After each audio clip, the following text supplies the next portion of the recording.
All right, so now we are going to do some pre-soaking on a couple of other seed varieties.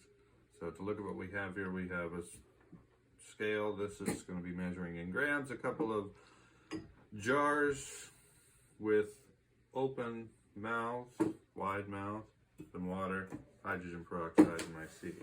So first thing I'm going to do is I have some packaged seed here. I'm just going to measure out the quantities that are appropriate for the 10 by 10 trays.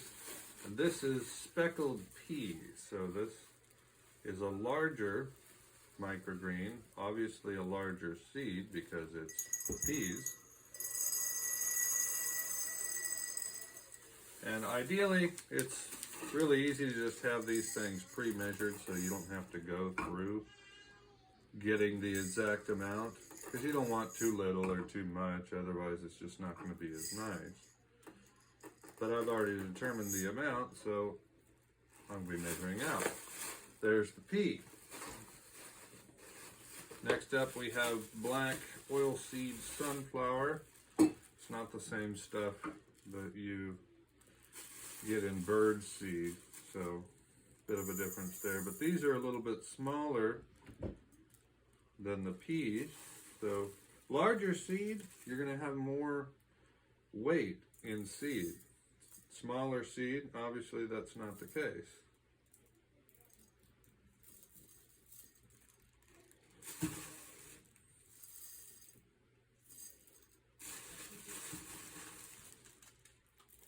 Oops, dropped some there. All right, that is our sunflower amount. Now I actually put the sunflower amount for the peas, so that was only half of what I needed actually. I need to get that up to the correct amount. Okay, so this is real easy. I got 100 grams of peas and I got 150 grams of sunflower, which will work perfect for a 10 by 10 tray. Now the next step is actually really straightforward. You can do this one of two ways. If you want to sanitize your seeds, typical hydrogen peroxide is fine to use. I use 2 to 3 grams per pint jar of fluid, which really just equates to about 5 or 6 drops, or about a half second of pouring with a small stream.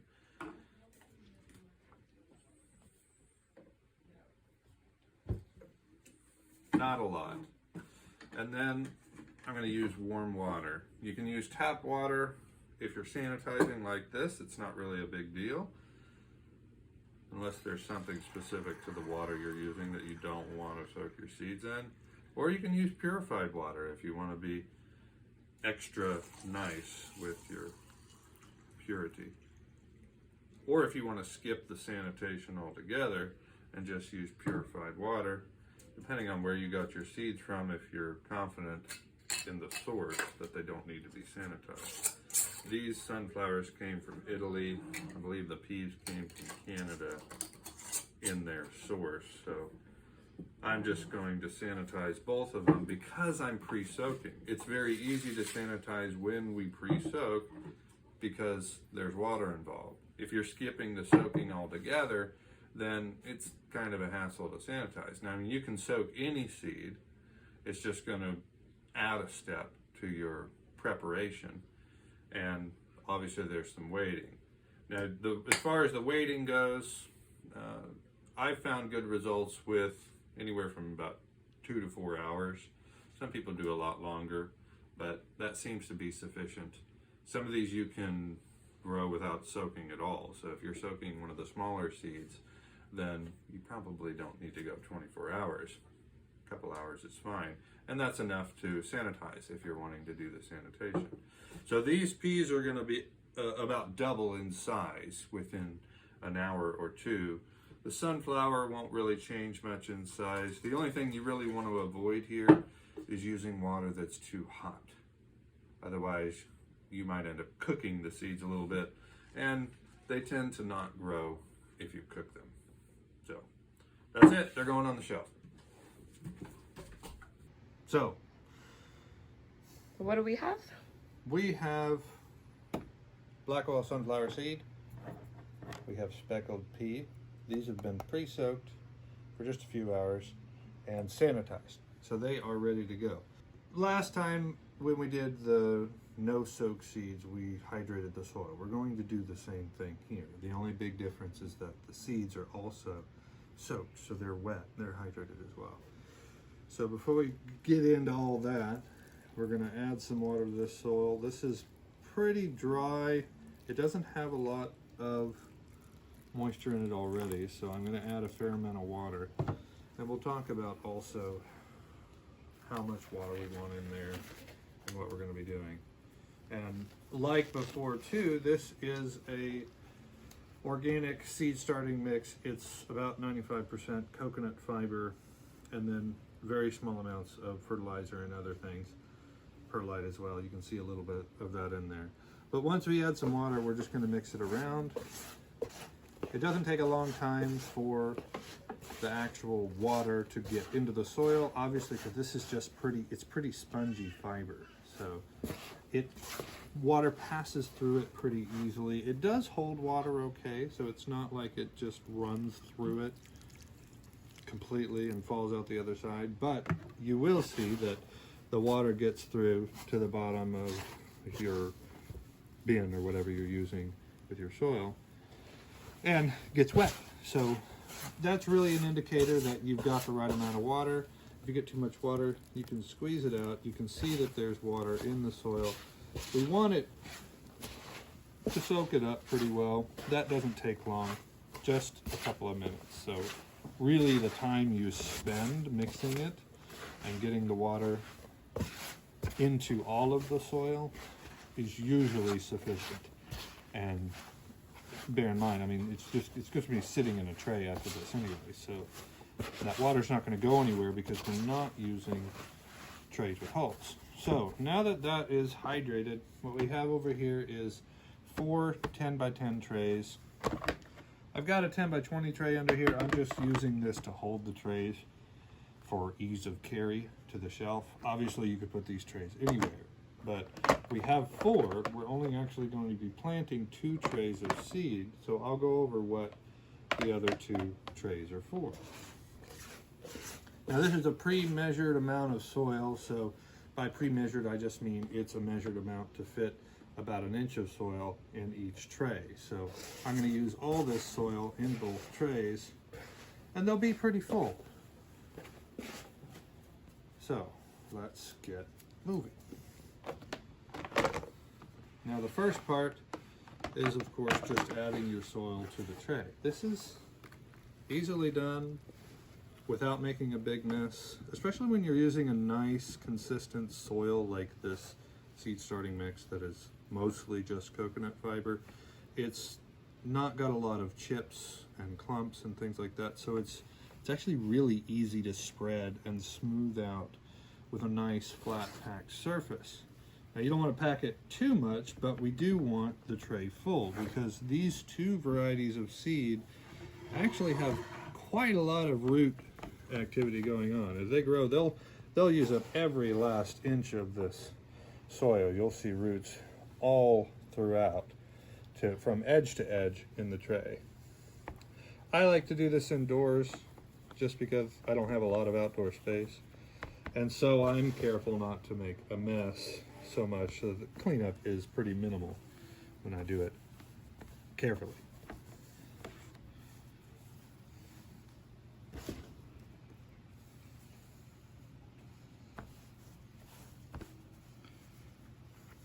Got a little much here.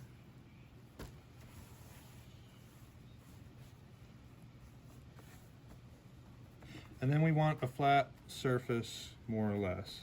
Even is really the game here. We just don't want real shallow spots from one end to the other, up and down, and so on. So that's one tray done. We're going to go ahead and do another tray with the remaining amount of soil.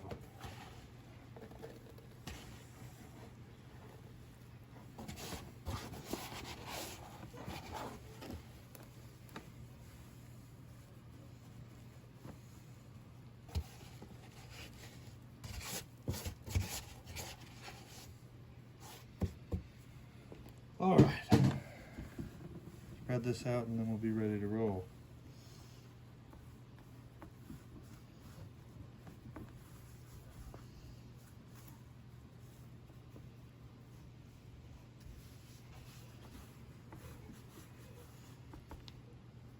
Okay, how's that look? Pretty good? Mm-hmm. Okay, so now I'm going to grab my other two trays and set them to the side.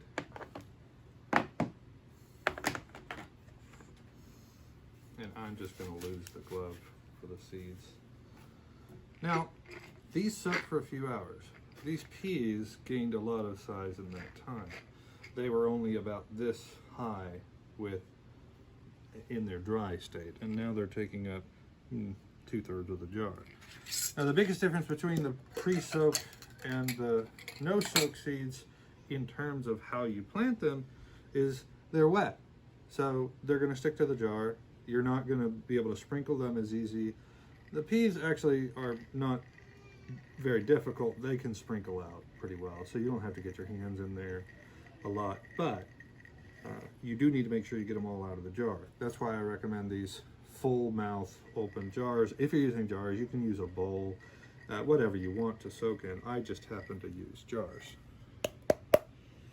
And once we get it in here, we're just going to, these guys kind of roll out, and you really just want to make sure they're not stacked on top of one another. They're going to be down in the soil pretty soon, so really it just has to be pretty close. On top of the soil is where we want these.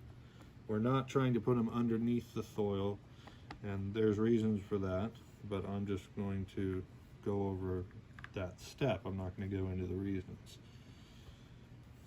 Okay, see, the peas are done, so we're going to move on to the sunflower. Sunflower is the one that's a little bit more annoying, but still not terribly troublesome. It's going to stick to the sides, so if you're using a vessel that is not straight mouth to side, you're going to be reaching in and like trying to get them out, and you're going to be tapping it, and it's actually pretty annoying. In a bowl it probably wouldn't be a big deal, but with the jars it's not so bad. So these,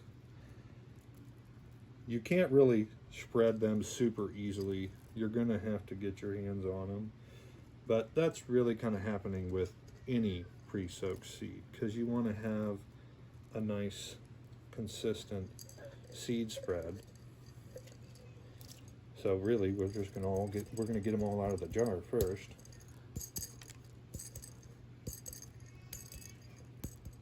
I do the spin and tap, so I don't have to dig in there as much.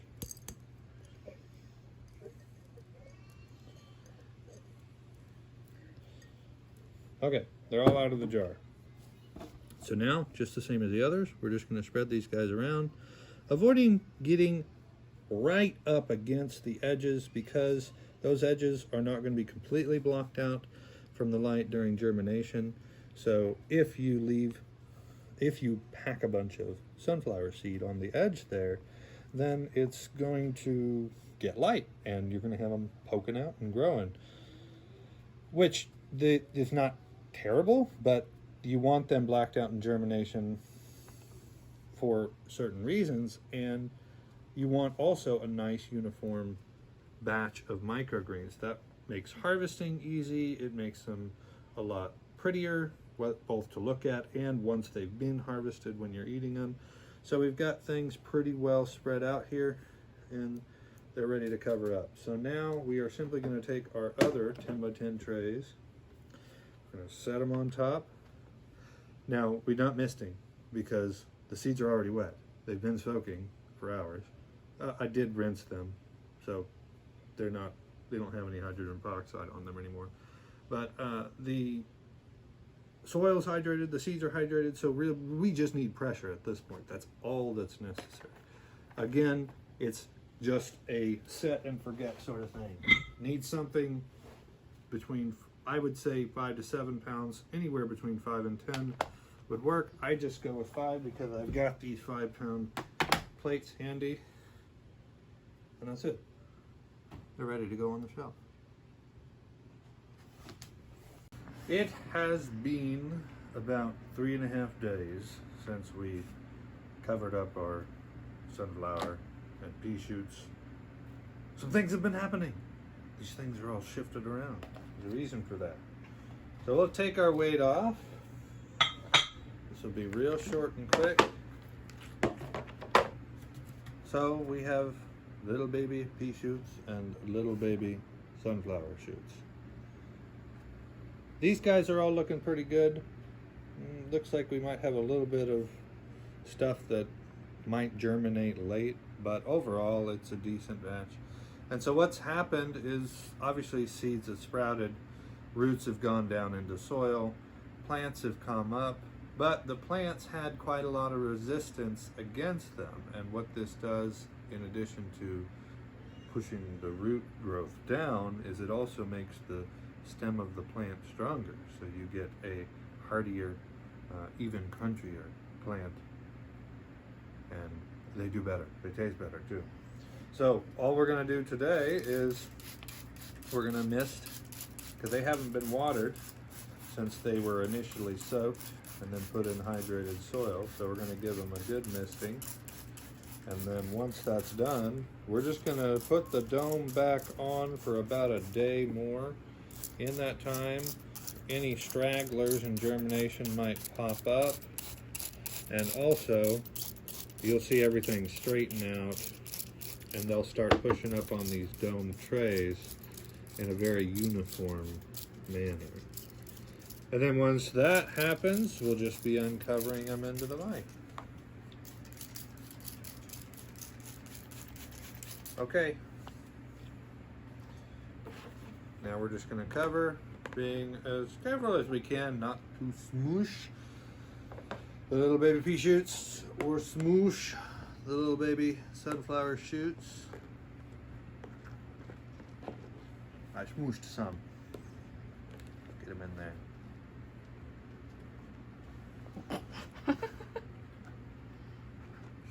Straggler trying to escape. Okay, that's it. They go on the shelf now. All right, and it has been just a little bit over 24 hours. As you can see, these guys are popped up pretty good. So I turned on the light, and now all we're gonna do is uncover these puppies. As you can see, we've got sunflower. Peas are looking great too. Now they're gonna straighten out and get green fast. Well, it has been about a day since these pea shoots were uncovered into the light. Same thing with our sunflowers. Have husks coming off pretty regularly. A lot of them are looking real good. They've got, maybe 3-4 days. It's really only 7-8 days when it's summertime and pretty warm, and they have light like this. Pea shoots, they can go a little longer, but definitely nothing's ready to harvest yet. But this is pretty stellar growth just from one day in the light. And so it has been a full 7 days since we planted our pea shoots and our sunflowers, and now we're gonna harvest. So a lot has happened. These, before today, were really just closed up and a little bit shorter. In the last day, they had one watering, and they opened up and grew just a little bit taller. You can start to see the little tender feelers coming off of them, if you want to call them that. And then the sunflower, they're kind of moving around a bit, but you can see that they're all opened up pretty well. Husks are pretty much gone, and you can even see on some of them the start of some true leaves appearing. And this is a good place to harvest, because see, here's another one with these true leaves starting to pop out. Those true leaves, they're fine when they're small like this, but if they get very big at all, then they're a lot more bitter than the regular sunflower, which has kind of a sweet, nutty flavor. So we're going to begin, and we're going to be using a knife today. You can use scissors in pretty much the same way. You just need to make sure that they're sharp. I prefer the knife, so that's what we're going to be doing today. All I have here is the fully grown trays. They haven't been watered since yesterday, but it was afternoon yesterday, so they're really hydrated plants right now, which is really where you want them to be when you harvest them. So nothing crazy. We're just going to cut off the root system. That's the goal here. There's not much beyond that. You can do shorter if you want to do shorter. If you don't like as much stem, I don't mind the stem because it all tastes good to me. You got to be a little careful not to pull up the ones that are tangled in. You see how these were tangled in, but I cut a little bit past so that when I pull up, they're not going to have to rip out because they're not attached to their roots anymore. This being a 10 by 10 tray, it's not very big despite the amount of sunflower we've got grown in it, but it makes it really, really very easy to harvest because you can just keep your cutting down low. You don't want to be right up against the soil, but you don't want to leave good edible plant down there. You want to get it all cut out, and just watch for roots as you're going. Make sure they're all clean cut. See, there's a root. Just take that off. Don't get that in there. These are going to be washed, so there'll be a final kind of inspection when we're pulling them out of the washer, the spinner. I mean, we're just washing them with water, but then they're getting spun to be dry. So if you get a little bit of husk in there, if you get a little bit of root in there, you can catch it before you bag them and store them in the fridge. So you can spend as much time on this little stuff, leftover stuff, if you want. I like to get as much as I can just because I'm not doing this on a very large scale. It's just a 10 by 10 tray, you know. So it doesn't take but about a minute or two to make sure you get the most out of it. You're not leaving too much behind because we did a lot of work to grow these guys. We want to take as much edible, delicious product as we can. Okay, that's good enough for me. So we're gonna move that one aside. And what I'll do with this tray is I'm just gonna set it out on my balcony in the sun so that the root can dry very quickly. That coconut fiber soil will also dry out, and that tends to break down the root a lot faster so that I can compost this and then use it for other planters and stuff like that. I'm not going to use it for more microgreens. I could if I wanted to repurpose it. There could be a process for that, but we're not going to do that. We're just going to do fresh soil for the next batch. So that one's done. Next, the pea shoots. Now, here's the interesting thing about the pea shoots. I'm not going to wash the pea shoots because the seeds were all sanitized. The way that we planted, we put all the seeds on top of the soil, so they're away from the soil. These grow really straight and true.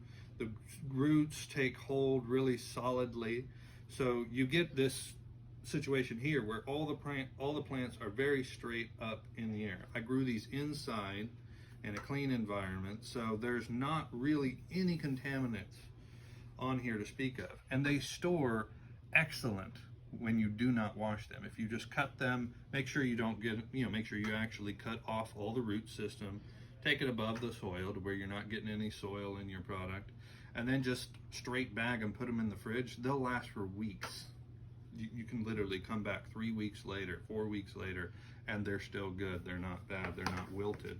It's kind of wild. I like to eat them. If I'm eating them raw, then I'll eat them a little fresher than that. But if I'm cooking with them, then they can be 2-3 weeks old and I can still use them. So I'm gonna grab a plate to put these on. And I'll also took a minute to wash my hands since I was working with the roots and stuff on the sunflower.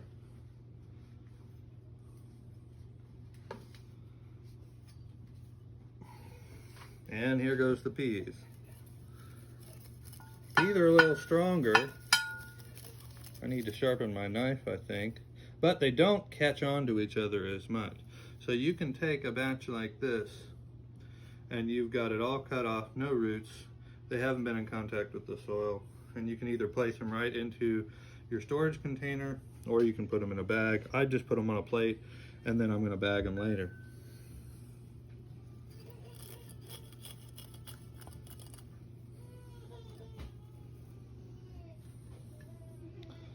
You can even have this nice presentation on your in your container or on your dish if you want to. Such a good looking microgreen, such a tasty, delicious microgreen. I like to make it look nice when I'm pulling it. I'll just, oops, sorry, turn this. Now these are a little immature, these ones over here, so I'm just going to take the tops of them.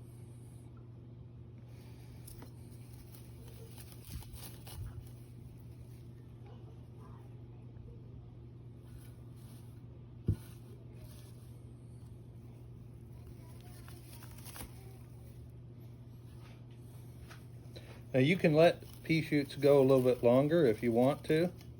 They're just going to get a little bit taller. The leaves are going to get a little bit bigger. Those tender little feeler things are going to come out. A lot of people like those. They're more prominent on the green pea than they are the speckled pea that you're seeing here. But you can take them larger. And the only difference is that the stem closer to the root is going to get a little bit stiffer. It's still perfectly edible. It's not like woody. You'd have to take these to a much older maturity to get woody stems. But if you like the soft, tender stem, then cut them at 7 or 8 days. We're at 7 days on both of these, pretty much exactly. No, we're about 8 days, because it was in the evening when I planted them. But 8 days ago, these were dry seed, and that's it. So 8-day cycle, and I could plant today and have another batch like this in 8 days. I could have planted additional trays a few days ago and be harvesting again in 2 or 3 days. So however you like it, if you're growing inside in a controlled environment, then you can produce this stuff year-round as frequently as you want. And you can grow smaller batches, eat it when it's fresh, and never have old greens that have sat in the fridge for a long time, or if you're buying them, who knows how long it's been since they were cut, you know, weeks getting transported across state, then sitting in a fridge waiting for you to buy it, then you buy it, then you're eating it. You can't beat the fresh greens.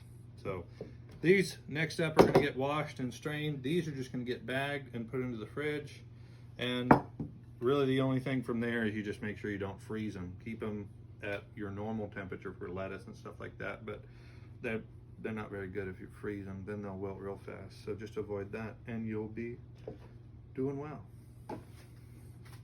The other thing that's worthwhile doing is sampling.